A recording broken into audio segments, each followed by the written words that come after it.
Next on The Reveal. A gifted student and musician, but is he also someone to fear? I can't help but to think that David fits a profile of a group of people that many people are afraid of. A program designed to help doctors deal with addiction or depression. They asked, is this a drug problem? Are you sure you're not using drugs? Now many doctors say it's the program that's being abused. I think he thought there was no way out.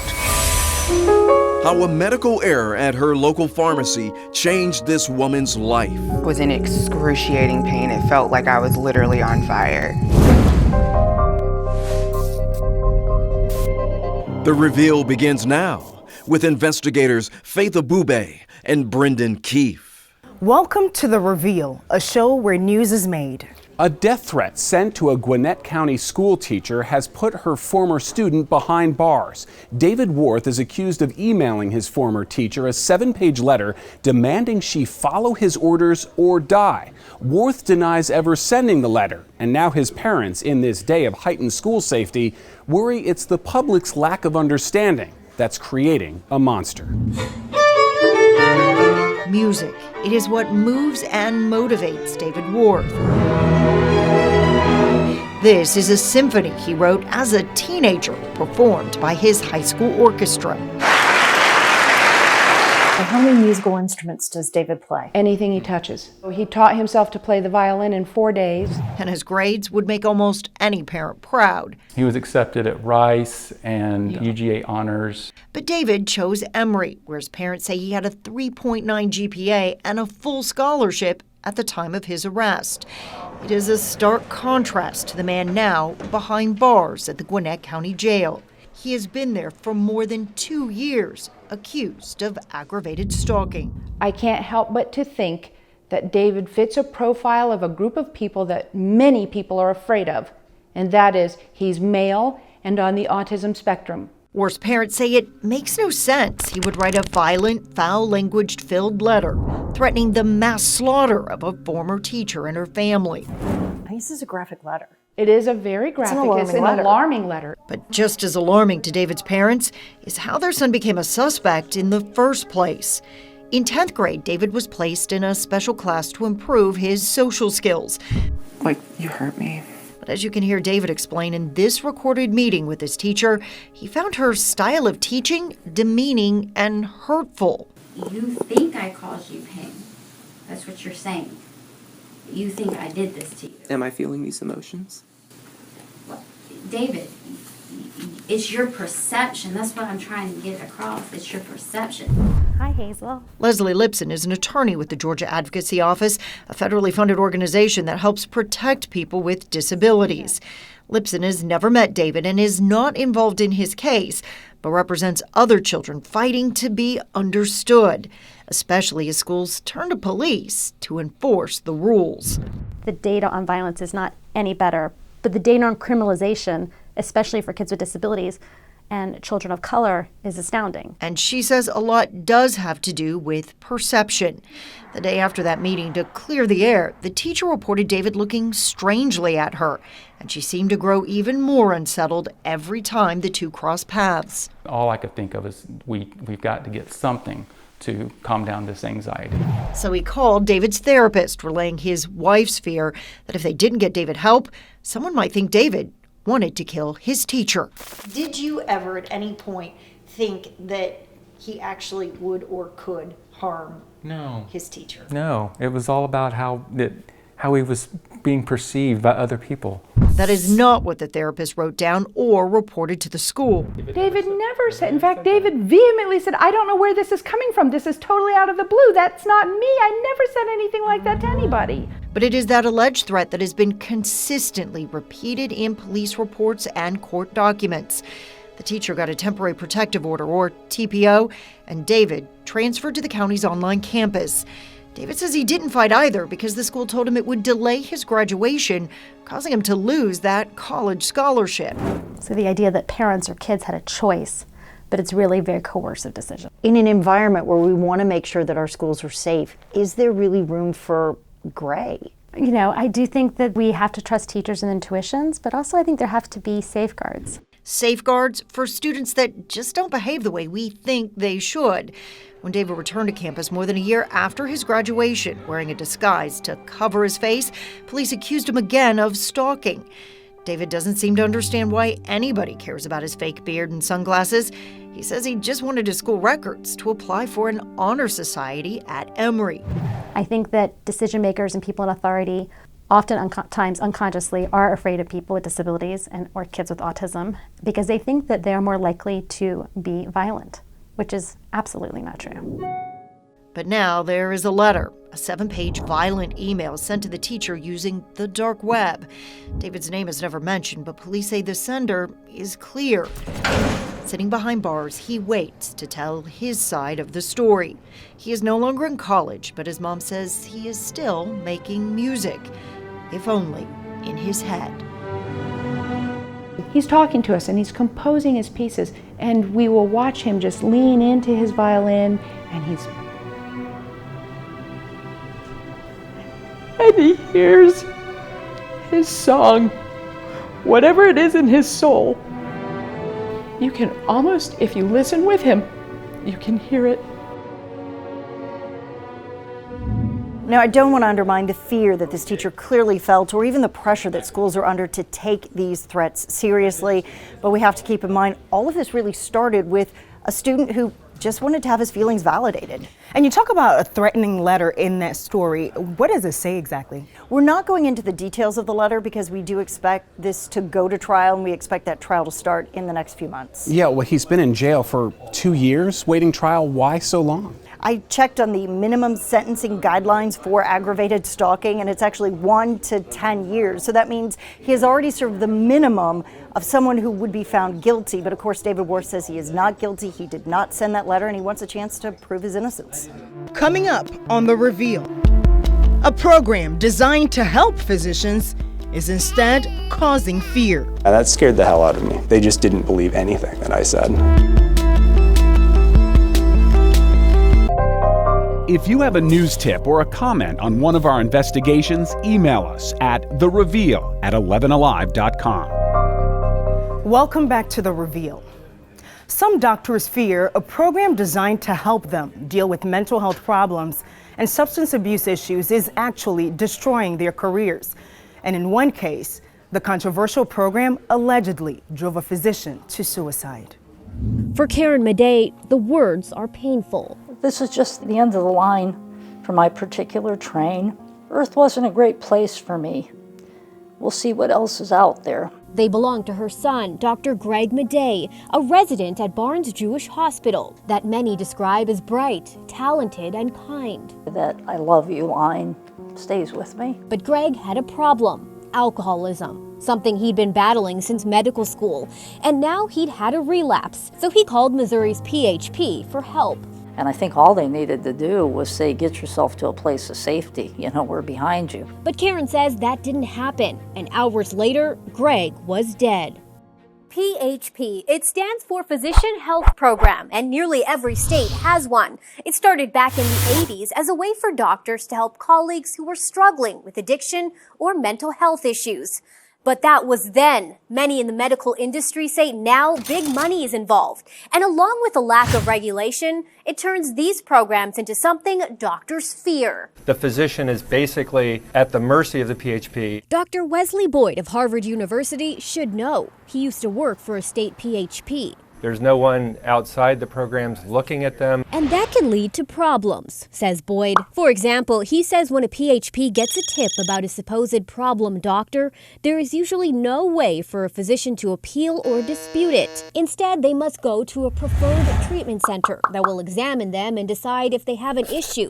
But guess what? Boyd says many of the centers are for profit, and that can sometimes lead to a strange result. Even in cases where there was no substance dependence, these evaluation centers come back and say, you need to stay for 30 or 90 days of treatment. Take the case of Dr. Gary Hammond. He says his hospital supervisors noticed how tired he was. They asked, is this a drug problem? Are you sure you're not using drugs? The real problem, says Gary, he had a newborn at home. And he also had a sleep disorder caused by a brain injury he got while serving his country overseas. I could not understand how they could say, "Why are you tired?" But the next thing he knew, he got a call from the Missouri PHP. They wanted him to fly to an out-of-state recovery center to be checked out. And if he didn't do it, colleagues told him he could lose his license. And that scared the hell out of me. So he went. They just didn't believe anything that I said. And after 5 days, the center diagnosed him with, quote, provisional alcohol use disorder, something Gary says is ridiculous. They hadn't even talked to my wife to see if I drink. Their recommendation, that he enter their 30-day inpatient treatment program. For Boyd, it's one more reason why he says, and it is very hard not to think financial motivation were behind the misdiagnoses. But there's another problem, which may have led to the death of Greg Madej. His mother says that night, Greg knew he needed help, but he was also about to start a new job here in St. Louis, something he didn't want to lose. So he wanted to go to a recovery center located in St. Louis. Stay in St. Louis, begin his oncology fellowship. He'd be able to do outpatient treatment at the program. But when Greg called the Missouri PHP, the answer was no. Karen says he had to go to one of their preferred centers, all of which were out of state. And if he didn't, they were going to report him to the medical board. I think he thought there was no way out. That night, Greg filled a bath with water, got in, and cut his wrists with a scalpel. In the end, the many doctors we spoke with claim that now, even if a physician has a serious problem, the last thing most of them will do is contact their local PHP. And that could put you at risk. The chance that you're going to get a doctor who shouldn't be taking care of patients that day, you won't even be able to know what the chance is that that'll happen because nobody will say anything. And that's a very tragic story that's generated quite the social media reaction. Here's PJ Randall with a follow-up. We requested an on-camera interview with the Missouri PHP. We even showed up outside of the executive director's home, but they refused to answer any of our questions about how their program is supposed to work. We did talk to an industry group known as the National Federation of State PHPs.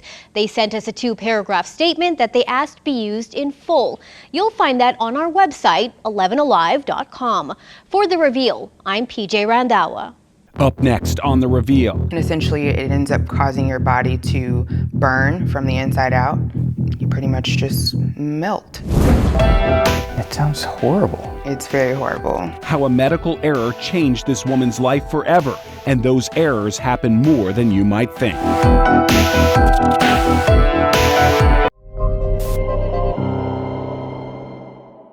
A Georgia woman recently received $1 million settlement from the state after claiming she fell victim to a medication mistake. Yeah, the reaction essentially caused her skin to melt off her body. Her story could be part of a growing problem of pharmacists doing more with less. I've never lost anybody close to me. Clea Shaw scrolls through pictures of someone she'll never see again, a healthy young woman fresh out of college, eager to take on the world. And I didn't get the chance to say goodbye. It's a story she's familiar with because it's her own. So that's pretty much the end of that. 3 years ago, the Snellville resident went to a doctor's office because she felt depressed. She received a prescription for lamotrigine, but according to a lawsuit filed on her behalf, it claims not only did Shaw receive the wrong dosage, the pharmacy didn't catch it. The result, a rare disorder called Stevens-Johnson syndrome. I was in excruciating pain. It felt like I was literally on fire. And essentially, it ends up causing your body to burn from the inside out, and you pretty much just melt. It sounds horrible. It's very horrible. This syndrome impacts the eyes, too. Shaw often wears sunglasses because she's sensitive to bright light, even indoors during our interview. She's also slowly losing her vision. This didn't have to happen. This was not some just fluke, in my opinion. So this happened as a direct result of somebody's error. An investigation by The Reveal discovered medication errors are on the rise. According to the Food and Drug Administration, errors jumped from 16,000 in 2010 to more than 93,000 in 2016. a 462% increase. The FDA says the spike is the result of improving its reporting system and people filling more prescriptions than ever. But some believe there's something Georgia and other states aren't doing that could reduce errors. We could do a lot better job. Dr. Matt Perry is a pharmacy professor at the University of Georgia. When pharmacists get busier or pressure gets placed on the pharmacist, it makes it harder for them to do their job accurately. Bad things could happen. Bad things can happen. To reduce errors, some states have tried to limit the number of prescriptions a pharmacist can fill to about 150 per shift. Georgia has no limits, but Dr. Perry says there could be a benefit in doing so. The idea of setting limits is unappealing from a business perspective, but from a patient safety perspective, it would be a good thing if we had a general idea of where those limits were. Jeff Lurie with the Georgia Pharmacy Association disagrees. Patients come into the pharmacy at different times when they need to get medications filled, and to put a restriction on that, I'm not so sure that's in the best interest of our patients. I'm just not convinced that that cuts down on med errors. They're telling me this could happen again, and they're telling me that if it did happen again, that it would be worse. A rising number of mistakes impacting patients. It completely obliterated my life. One of them reminded each time she sees her reflection. It feels like I lost someone really close to me. So Andy, how is she doing today? She still suffers from a host of problems, including vision loss and skin issues. They have filed a lawsuit against the pharmacist and the pharmacy. Those cases are still pending. And how do we keep ourselves from becoming victims? So the number one thing you can do is to make sure you speak with your pharmacist. By Georgia law, a pharmacist is supposed to speak with you when you pick up a new prescription, not a pharmacy tech, an actual pharmacist. Your favorite, step out of the vehicle for me. These people really put my freedom in the hands of a coin flip. Imagine getting arrested and having no idea the decision was made on the flip of a coin. Without our intervention, what would have happened when you went into court? I would have had no idea, and I probably would have pled no contest. Nobody would have known about it. That's what we do. We reveal what's hidden, and we got this defendant's case thrown out because otherwise she wouldn't have known. If you have a news tip or a comment on one of our investigations, email us at thereveal@11alive.com.